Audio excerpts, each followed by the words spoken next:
Okay, this is the second time I'll try this now. This was just my thoughts on the Strikeforce Miami card that was on yesterday night. I just got to see it this afternoon over in England. Um, I thought this probably wasn't their strongest card since the CBS Showtime deal went through last year. This is probably not the most stacked card, I think, but all in all, it actually wasn't a bad show. I actually had some fun with it. Um, it was nice seeing a lot of the fighters from outside of Strikeforce actually coming to the event. Seeing George St. Pierre, that was quite cool actually, and Thiago Alves, I know, was there too. Obviously, Brett Rogers, who fights for Strikeforce, was in attendance, and I was told some other MMA guys were down there too, some other guys from outside of Strikeforce, which was quite interesting. Um, excuse me. So, the first fights I want to talk about that I watched, I saw, all of the fights. Sorry. Um, the first fight I want to talk about was the Nick Diaz versus Marius Zaramuski. I can't say his name. I'm so sorry. And it's funny actually because this Marius actually trains in a gym not far from where I live in London. So actually, I've seen him once or twice in London shoot fighters. I've seen him around. Um, I know a lot of people actually thought Marius was going to win. Um, Nick Diaz fights always entertain me because Diaz is always pulling some kind of stunt. Um, one of the things that Nick always does, and I noticed at the beginning of the round, first round, the bell rings and Diaz is doing his usual, putting his hands apart and taunting the guy, and then Marius comes straight for him. Marius actually did rock him in the fight, and I thought, oh, maybe he's actually going to beat Diaz.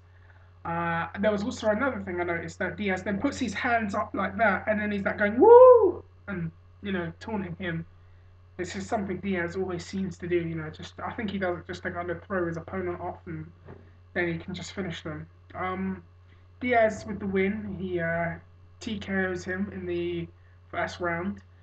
Diaz finally did what he should have done last year in the summer, become a welterweight champion for Strikeforce.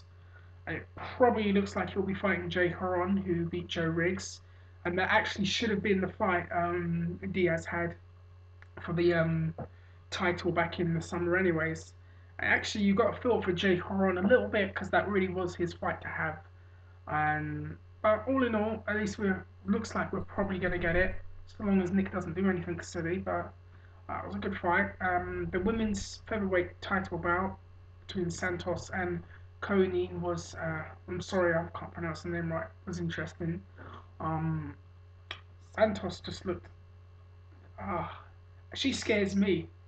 Okay, she scares me, and I'm a bloke, and I'm probably a bit bigger than she is, but she scares the hell out of me because, man, she just those strikes are so vicious. And Coney, she tried to stick to her bread and butter, which was submission grappling and the ground game, and she even attempted takedowns, but man, Cyborg just stopped the takedowns, and she just couldn't get her down. And then in the end, I think in the third round, Cyborg just finished her.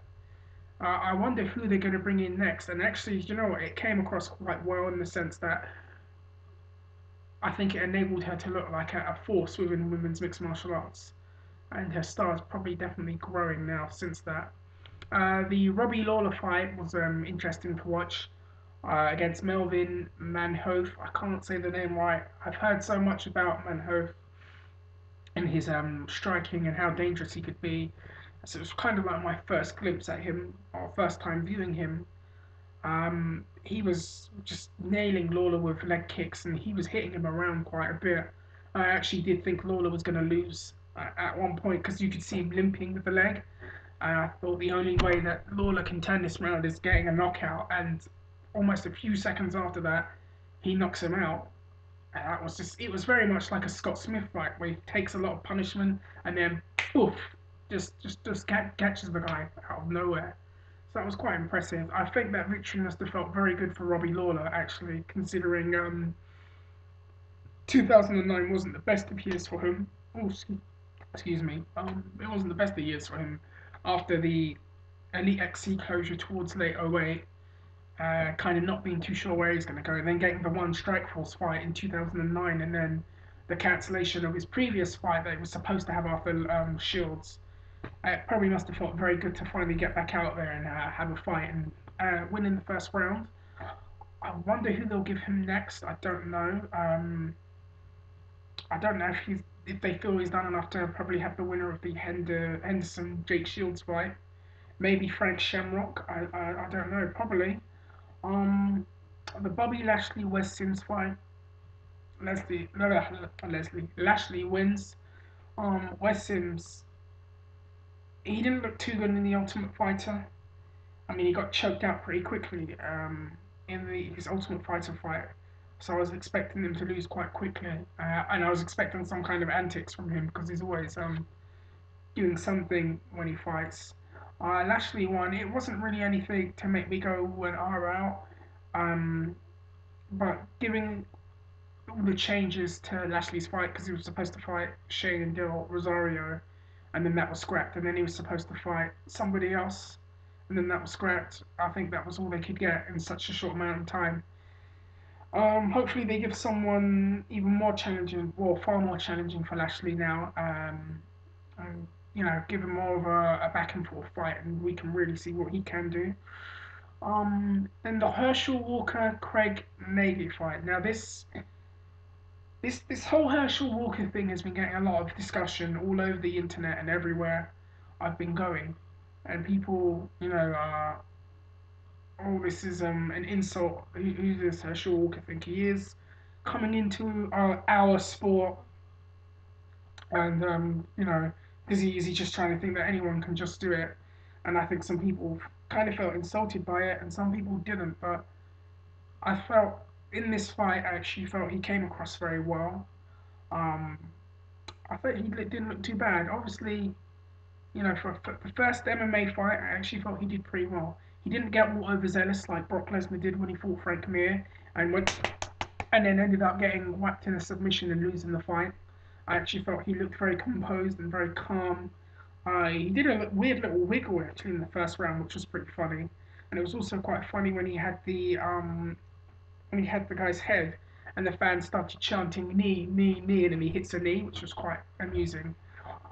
He looked well. I mean, he looked susceptible to submissions because they were saying he was having a hard time with the jiu-jitsu aspect of the game. But I think he did well, and he came across as very likable and very respectful, and handled everything in a dignified manner. And I actually felt, in that respect, he wasn't insulting the sport.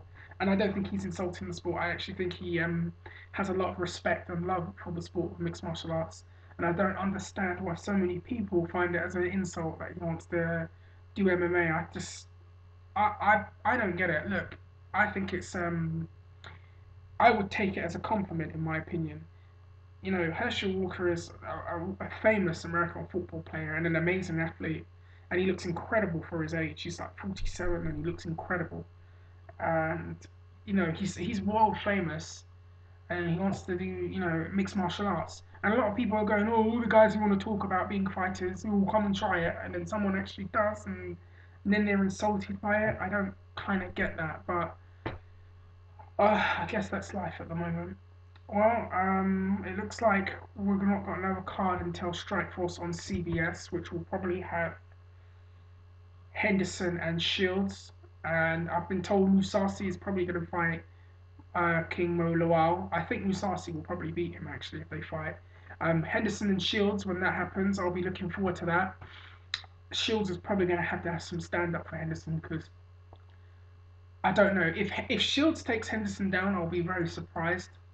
But I think Henderson is definitely the favourite to win that fight. I could see Shields maybe pulling a submission off on him, and also, um, I don't know. Henderson could probably knock him out. I'll probably beat him on the ground or point him. Um, and also the other fight is Fedor versus Fabricio Verdun, which should be an interesting fight too. And Benji Renick is probably going to be fighting on that card as well. So all in all, I mean, I had a good time. Let me know what you think. Leave your comments and whatever you have to say, respectfully, by the way. And well, that's it. And hope you all had a good time.